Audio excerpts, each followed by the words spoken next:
Sir red sandal cases smuggling cases అనేది on daily basis report అవుతున్నాయి sir. దాని మీద ఏమైనా మెజర్స్ తీసుకుంటున్నారు? డైలీ బేసిస్ రిపోర్ట్ అవుతున్నాయి అంటే పట్టుకుంటున్నారు అవుతున్నాయి. లాస్ట్ టైం చాలా ఫర్మ్ గా యాక్ట్ చేశాం, మీకు ఐడియా ఉంటుంది. నేను ఒకటే రాష్ట్రంలో ఉండే ప్రతి ఒక్కరికి ఒకటే చెప్తున్నా, ఇల్లీగల్ యాక్టివిటీస్ ఎక్కడ జరిగినా వదిలిపెట్టం. I'm very clear. అలవాటైన వాళ్ళు ఎవరైనా ఉంటే అలవాట్లు మానుకోండి, మానుకోకపోతే మాత్రం చాలా ఫర్మ్గా ఉంటాం.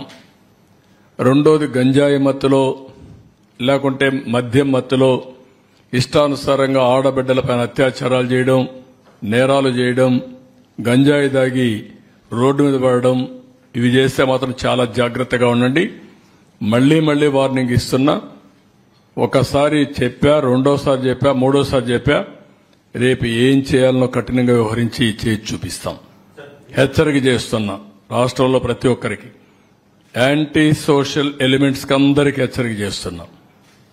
అందుకే ఈ రోజు జరిగిన నంద్యాలలో జరిగిన ఇన్సిడెంట్ గాని, అదే మరి ఈస్ట్ గోదావరిలో శ్రీకాకుళంలో జరిగిన ఇన్సిడెంట్ గాని చాలా సర్వసభ్యం సమాజం చీకొట్టే సందర్భాలు ఇవి.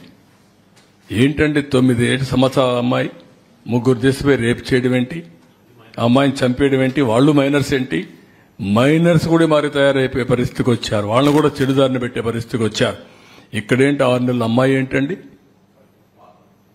వాడు ఏంటి, కొంచెమైనా సరే చిన్న పిల్లల్ని కూడా ఈ మరి హెరాస్ చేసే పరిస్థితికి వచ్చారంటే ఎంత దారుణం మనం ఆలోచించాలంటే. ఇది వ్యవస్థ ఎంత భ్రష్టు పట్టింది, ఎంత చెడిపోయింది, మనసులు ఏ విధంగా కలుషితం అయిపోయినాయి. ఒక్కొక్కరు ఎట్లా తయారయ్యారంటే ఒక ఉన్మాదుల మారిగా తయారయ్యే పరిస్థితికి వచ్చారు. దీనికి కారణం గడిచిన 5 సంవత్సరాలు. దీన్ని చాలా గట్టిగా వార్నింగ్ ఇస్తున్నా. ఎవరికైనా ఇంకా మత్తుంటే మాత్రం షాక్ ట్రీట్మెంట్ తప్పదు మీకు. Be careful on that.